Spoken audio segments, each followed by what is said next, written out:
آج بات کریں گے ان شعروں کے حوالے سے جنہیں عرف عام میں رن مرید کہا جاتا ہے۔ میں نے تو ایسے بہت سارے رن مرید دیکھ رکھے ہیں، اور اگر آپ رن مرید نہیں ہیں تو پھر یقیناً آپ کو بھی اس مظلوم مخلوق کو دیکھنے کا موقع بہت بار ملا ہوگا۔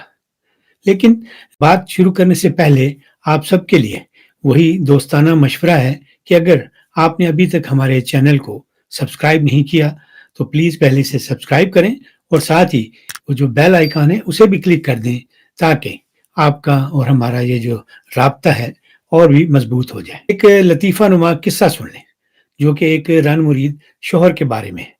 چھٹی والا دن تھا اور یہ صاحب آرام کرنے کی بجائے یا اپنے دوستوں کے ساتھ جو ہے کہیں موج میلہ کرنے کی بجائے گھر میں ہی اپنے اور بیوی کے کپڑے دھو رہے تھے۔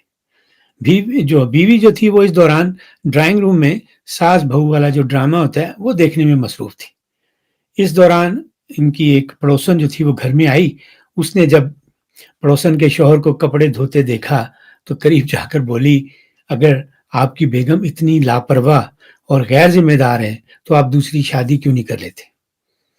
شوہر نے پڑوسن کی طرف دیکھا اور رونی صورت جو بنا کر بولا، میں تو ایک بیگم کے کپڑے دھو دھو کر تنگ آ گیا ہوں، تم چاہتی ہو کہ میرا کپڑے دھونے والا کام ڈبل ہو جائے؟ نہ بابا نہ، میں اس سے زیادہ کپڑے نہیں دھو سکتا۔ رن مریدوں کی بہت ساری اقسام ہوتی ہیں، کام سارے ایک ہی کرتے ہیں لیکن ذرا مختلف انداز میں۔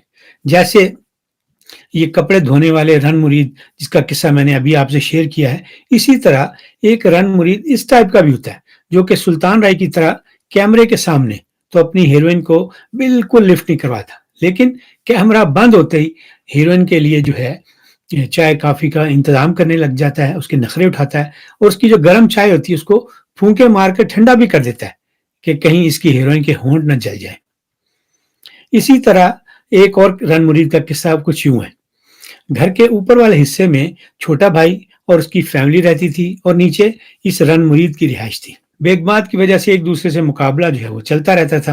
اوپر والے پورشن میں رہنے والا بھائی رن مرید تھا، اور وہ کپڑے دھونے والے رن مرید کی طرح اعلانیہ رن مرید تھا، اور اس نے یہ بات کبھی اپنے بڑے بھائی سے چھپائی بھی نہیں تھی، اور نہ ہی کبھی اس حوالے سے اپنے بھائی سے مدد مانگی تھی، کیونکہ وہ اپنی گھریلو زندگی سے پوری طرح مطمئن تھا، اسے رن مرید رہنے میں کوئی اعتراض نہیں تھا۔ نچلے پورشن میں رہنے والا بڑا بھائی اپنے اس رن مرید بھائی کو بڑے تانے مارا کرتا تھا، لیکن حقیقت یہ تھی کہ وہ خود بھی رن مرید تھا، لیکن وہ اس بات کا اعتراف نہیں کرتا تھا۔ یوں کہہ لیں کہ ڈھکا چھپا رن مرید تھا۔ رن مرید ہونے کے باوجود بھائی سے کہتا تھا کہ میرا تو اپنی بیوی پر بڑا روب ہے، اور پھر اس سے روب کا ثبوت دینے کے لیے اکثر شام کو کھانا کھانے کے بعد اونچی اور غسیلی آواز میں اپنی بیگم سے کہتا تھا کہ فوراً پانی گرم کر دو۔ مقصد اس کا یہ ہوتا تھا کہ رن مرید بھائی اور اس کی بیگم تک آواز پہنچ جائے۔ پھر ساتھ ہی سرگوشی کے انداز میں بیگم سے کہتا کہ ٹھنڈ بڑی ہے، مجھ سے ٹھنڈے پانی سے برتن نہیں دھوئے جاتے۔ تو رن مریدوں کی مختلف اقسام کا ذکر کرنے کے بعد اب آتے ہیں اس طرف کہ یہ شوہر حضرات جو ہوتے ہیں رن مریدی پر کیوں اتر آتے ہیں۔ ایک خاتون کو بیاہ کر لاتے ہیں اور ساری دنیا کے سامنے اقرار کرتے ہیں کہ یہ اس خاتون کے لیے کھانا پینا، کپڑے، زیورات، رہائش، تحفظ اور یہ ساری ضروریات جو ہیں یہ پوری کریں گے، اور پھر عملی طور پر یہ سب کچھ کرتے بھی ہیں۔ سارے ٹبر کی ذمہ داری سنبھالنے کے بعد، اتنا کچھ کرنے کے باوجود یہ شوہر اس خاتون خانہ جو کہ صرف گھرداری کر رہی ہوتی ہے اس کے روب میں کیوں آ جاتے ہیں؟ یہ سوچنے والی بات ہے، لیکن میرے اور آپ کے لیے نہیں بلکہ ان کے لیے جو کہ رن مریدی کا عذاب سہ رہے ہیں۔ علامہ اقبال کا یہ شعر تو آپ سب نے سن رکھا ہے، خدا نے آج تک اس قوم کی حالت نہیں بدلی، نہ ہو جس کو خیال آپ اپنی حالت کے بدلنے کا۔ تو اسی شعر کو ذہن میں رکھتے ہوئے میں نے آپ کی بجائے ان رن مریدوں کو سوچنے کے لیے کہا ہے۔ اگر انہیں اپنی حالت بدلنی ہے اور بے رحم پیر اور سنگ دل پیر سے چھٹکارا حاصل کرنا ہے تو پھر سوچ بچار کی زحمت بھی انہیں خود ہی کرنی ہوگی۔ ایسے بہت سارے اور بھی پیر ہیں جو قیام پاکستان سے لے کر اب تک اپنے مریدوں کو دن رات لوٹ رہے ہیں۔ اب سب کا ذکر جو ہے وہ تو میں اس مختصر سی ویڈیو میں نہیں کر سکتا، ایک دو جو پیری مریدی کے ایسے سلسلے ہیں ان کا ذکر کر دیتا ہوں۔ جیسے آپ کے زیادہ تر سیاسی رہنما، وہ بھی یہی پیری مریدی والا سلسلہ ہے۔ آپ ان کو سپورٹ کرتے ہیں اور پھر انہیں ایک بڑا رہنما بنا دیتے ہیں، پھر ووٹ دیتے ہیں اور حکومت دلوا دیتے ہیں، اور پھر یہ بے فیض رہنما جو آپ کی مدد سے حکومت میں پہنچتے ہیں، یہ آپ کا احسان مند ہونے کی بجائے طوطا چشمی کا مظاہرہ کرتے ہیں اور اپنے اپنے موج میلے میں لگ جاتے ہیں۔ لیکن مزے کی بات یہ، اس کے باوجود یہ آپ سے توقع کرتے ہیں کہ اس بے وفائی پر شور شرابہ کرنے کی بجائے آپ رن مرید بن کر ان کی پرستش کرتے رہیں گے۔ سیاسی جرنیل بھی اسی قسم کے پیر ہیں، یہ بھی 70-75 سالوں سے پاکستانیوں کو لوٹ رہے ہیں۔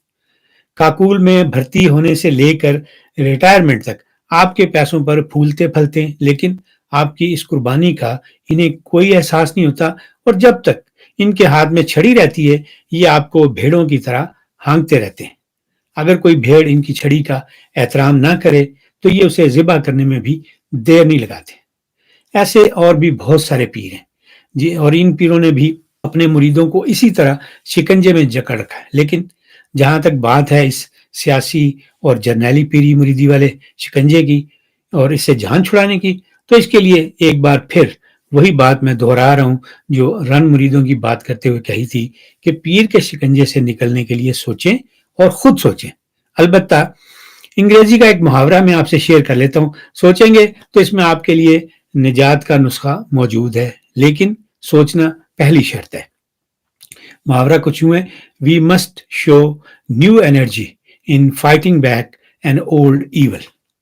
سادہ ترجمہ جو ہے وہ کچھ یوں ہوگا کہ پرانی برائی اس سے لڑنے کے لیے لازمی ہے کہ ہم نئی قوت کا استعمال کریں۔ اور چھوٹی سی وضاحت میں جاتے جاتے یہ بھی کر دوں، اور یہ بڑی اہم وضاحت ہے کہ یہ جو نسخہ ہے یہ رن مرید شوروں کے لیے نہیں ہے جن کے قصے شروع میں نے آپ کو سنائے۔ ایسا نہ ہو کہ کہیں وہ اپنی بیگم کو پرانی برائی سمجھ کر یہ نسخہ استعمال کریں اور کام اور بھی بگڑ جائے۔